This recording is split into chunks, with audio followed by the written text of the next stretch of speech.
A jarring incident occurred at 4 North American airports, 3 of them in Canada. Late yesterday, communication systems within the airports briefly taken over by apparent hackers. Travelers captured the moment when unauthorized messages praising Hamas blasted on the speakers. Sarah is following this for us now. What do we know about this? Yeah, well, so 4 airports, 3 of them, as you say, in Canada. But I want to put up a map here to show you, because it doesn't seem to be, I mean, it's difficult to say why any one of these airports were necessarily targeted in this. We have one in Harrisburg, Pennsylvania, then in Windsor, Ontario, and then 2 in British Columbia, Victoria, British Columbia, and in Kelowna, BC, the airport there. It's in Kelowna, BC, where the news organization that's local to the interior of BC, Castanet, they have shared an image with us taken by somebody in the airport at the time. It was this is what was posted to the various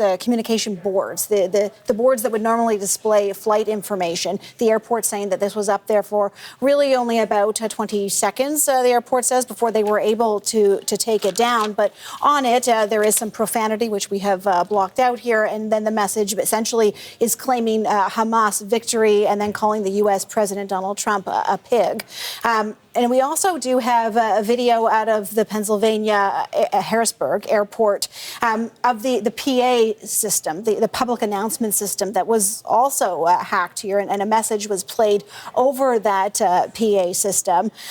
Again, there's profanity, and we have beeped that out, but I do want to play you a little bit of that clip, because it gives you a sense of what passengers who are inside that airport at the time were listening to for what we understand was, somewhere around 3 minutes.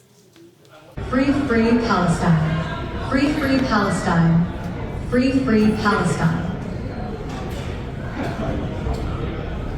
Hacked by Mutarif, long, live, free Palestine. Hacked by Mutarif. Hacked by Cyber Islam. Netanyahu and Trump. So important to note, we don't specifically know each airport what was put up on a display, whether something was put up on a display. For instance, we understand at the Victoria, British Columbia airport, there was nothing on the display, but the PA system, again, there was some kind of an audio message.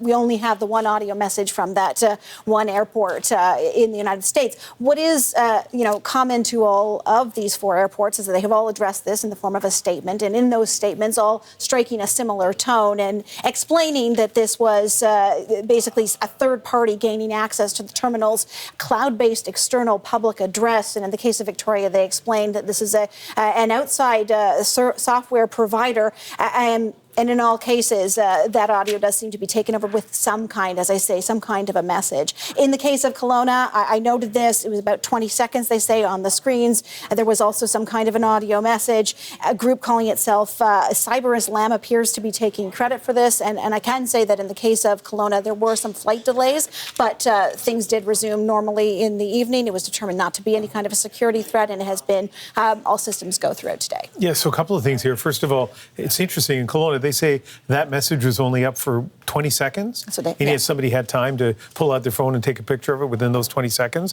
That's incredible.